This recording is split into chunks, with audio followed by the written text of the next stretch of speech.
Après que Jupiter eut enlevé Europe, Agénor, ignorant le destin de sa fille, ordonna à son fils Cadmus de la chercher. Sa peine, s'il ne la trouvait pas, serait l'exil.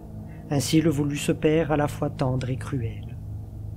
Après avoir parcouru le monde sans la trouver, Cadmus fuit sa patrie pour se dérober au courroux de son père, et alla d'une voix suppliante consulter l'oracle d'Apollon sur l'asile qu'il devait choisir.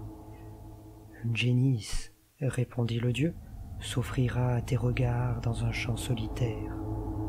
Jamais elle n'a porté le joug, ni traîné le soc recourbé de la charrue.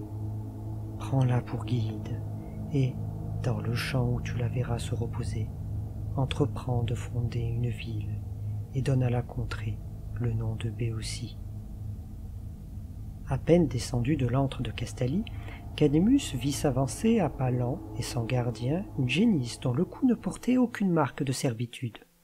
Il la suivit. Il franchit les eaux du Céphise et les campagnes de Panope. La génisse s'arrêta, et levant vers le ciel son large front orné d'un bois superbe, elle fit retentir les airs de ses mugissements. Puis tournant ses regards vers ceux qui marchaient à sa suite, elle se coucha et reposa ses flancs sur le tendre gazon. Cadmus rendit grâce aux dieux, baisa avec respect cette terre étrangère, et salua ses montagnes et ses plaines inconnues. Il s'apprêta à offrir un sacrifice à Jupiter, et commanda à ses compagnons d'aller puiser une eau vive pour les libations. Là s'élevait une antique forêt que la hache n'avait jamais profanée. Au milieu, une caverne entourée d'une épaisse haie d'arbrisseaux et d'osiers présenta humblement pour entrer un arc formé par des pierres jointes ensemble. Il en sortait une source féconde. Cette caverne était le repaire du dragon, fils de Mars. Sa crête avait l'éclat de l'or, la flamme jaillissait de ses yeux, tout son corps était gonflé de venin, il dardait sa langue en 3 aiguillons, et sa gueule était armée d'une triple rangée de dents.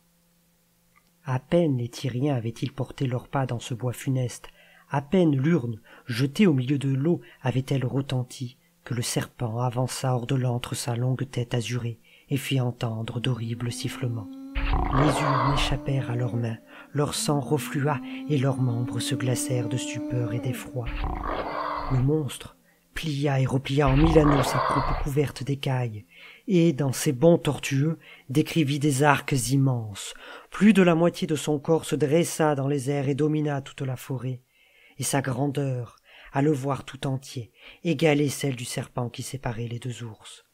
Au même instant, soit que les Phéniciens s'apprêtaient au combat ou à la fuite, soit que la crainte les empêcha de fuir ou de se défendre, il s'élança sur eux, l'un expira sous sa dent meurtrière, l'autre dans les replis de ses longs anneaux mourut au souffle de son haleine empestée. Déjà le soleil, au plus haut point de sa course, avait resserré les ombres. Étonné du retard de ses compagnons, le fils d'Agénor chercha la trace de leurs pas. Il avait pour vêtement la dépouille d'un lion, pour arme une lance d'un fer étincelant, un javelot et son courage, la meilleure de toutes les armes. Il entra dans la forêt. À la vue des cadavres de ces Tyriens, à la vue du vainqueur qui, étendu sur eux, les couvrait de ses vastes flancs, et qui de sa langue ensanglantée suçait leurs horribles blessures, il dit « Je serai votre vengeur, ô fidèles amis, ou le compagnon de votre trépas. » À ces mots, il souleva un roc énorme, et l'effort de son bras, égalant la pesanteur de la pierre, il la lança.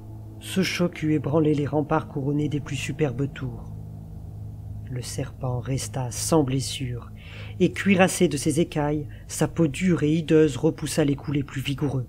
Mais sa peau, malgré toute sa dureté, ne put triompher du javelot, qui, pénétrant à travers son épine flexible et tortueuse, s'y arrêta et enfonça jusque dans ses entrailles tout le fer dont il était armé. Le monstre, exaspéré par la douleur, replia sa tête sur son dos, regarda sa blessure et mordit le dard qui s'y tenait immobile. Après de grands efforts pour l'ébranler en tous sens, c'est à peine s'il put arracher le bois de ses flancs, mais le fer resta attaché à ses os. La douleur de sa nouvelle plaie, redoublant alors sa fureur ordinaire, les veines de son gosier s'emplirent et se gonflèrent. Une écume blanchâtre coula de sa gueule venimeuse. La terre, broyée sous ses écailles, résonna, et le souffle qu'exhalait sa bouche infernale infecta au loin les airs. Tantôt il se roulait en spirales immenses, Tantôt il se dressait et s'allongeait avec plus de raideur qu'un grand arbre. D'autres fois, il s'élançait d'un vaste bond, aussi impétueux qu'un torrent grossi par les pluies, et du choc de sa poitrine, il renversa les arbres placés sur son passage. Le fils d'Agénor recula de quelques pas. Avec la dépouille du lion, il repoussa les assauts du serpent. Quand sa gueule le menaça, il l'arrêta en lui présentant la pointe de sa lance. Le reptile en fureur attaqua l'acier par d'impuissantes morsures. Ses dents se brisèrent contre le tranchant du métal. Déjà le sang commençait à couler de son palais empesté et rougissait le gazon.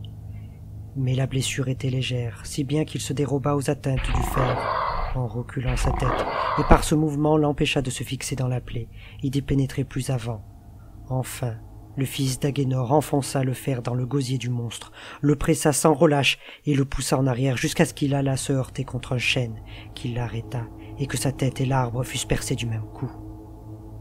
Le reptile fit courber le chêne sous son poids et gémir ses flancs en le battant de sa queue.